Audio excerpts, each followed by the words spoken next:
This is another edition of Management Nuggets with your host, Oluwole Dada, a sales and marketing executive and management expert. Please stay tuned. What are his metrics of performance? This looks somehow.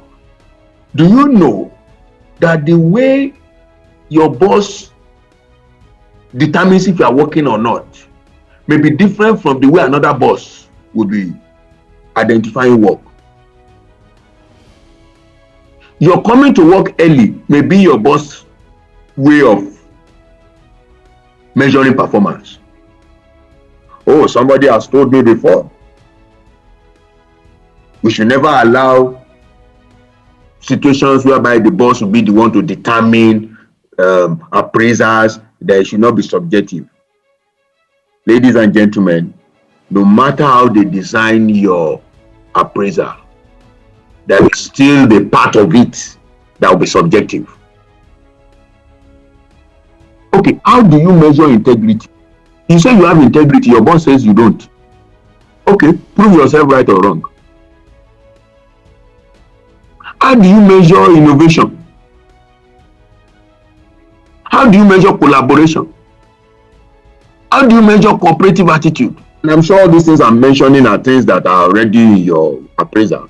And I'm sure these are the time appraisal is being written for most organizations.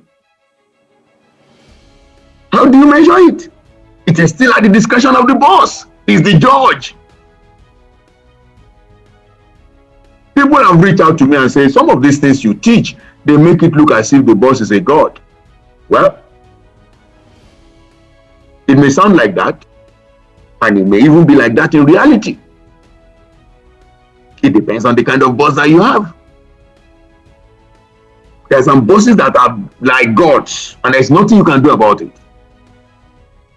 So you must understand, what does your boss use? What is his own definition of you are working? If you are like me, who has been a salesman in the FMCG, if you are getting your sales figure right, you are selling well, but your boss meets stock out in some of the outlets, if that is his own measurement of performance, then you may say bye-bye to your appraiser. You may kiss your appraiser bye-bye. Because if your boss goes to certain outlets and is always meeting your products off the shelf, and that is his own metrics of performance, then you are finished. So you must understand, what does your boss use? What is his own sentiment in measuring performance outside the key things that are written in the document? Thank you for listening. Kindly subscribe, like, and share on our YouTube channel, Oluwole Dada. See you in the next series.